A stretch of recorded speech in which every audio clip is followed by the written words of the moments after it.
Hello friends, welcome back to my channel me time with Susmita. আর একটা নতুন mini blog নিয়ে আমি চলে এসেছি। আর আজকে এসেছি আমরা টালিগঞ্জের করুণাময়ী মন্দিরে। এটা আমাদের বাড়ি থেকে খুব একটা দূর না, কিন্তু আসা হলো অনেক বছর পর। তো যাই হোক, মার সাথে চলে এসেছি ঠাকুর দর্শন করতে। ভেতরে যেহেতু ভিডিও অ্যান্ড ফটোগ্রাফি অ্যালাউড না, তাই তোমাদের সাথে ভেতরটা আমি শেয়ার করতে পারলাম না, যতটা পারলাম বাইরে থেকে তোমাদের সাথে শেয়ার করে দিলাম। আর এখানে শিব মন্দির রয়েছে, টোটাল 12খানা শিব মন্দির মেন মন্দিরকে ঘিরে রয়েছে।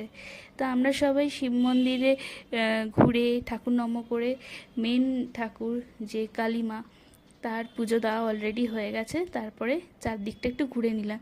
এটা যেহেতু উল্টো রথের পরের দিন ছিল, তো পাশে একটা রথও সাজানো ছিল খুব সুন্দর করে। তো তোমাদের এই ভিডিওটা কেমন লাগলো আমাকে কমেন্টে জানিও। আর ভালো লাগলে please do like, share and subscribe. আর এই যে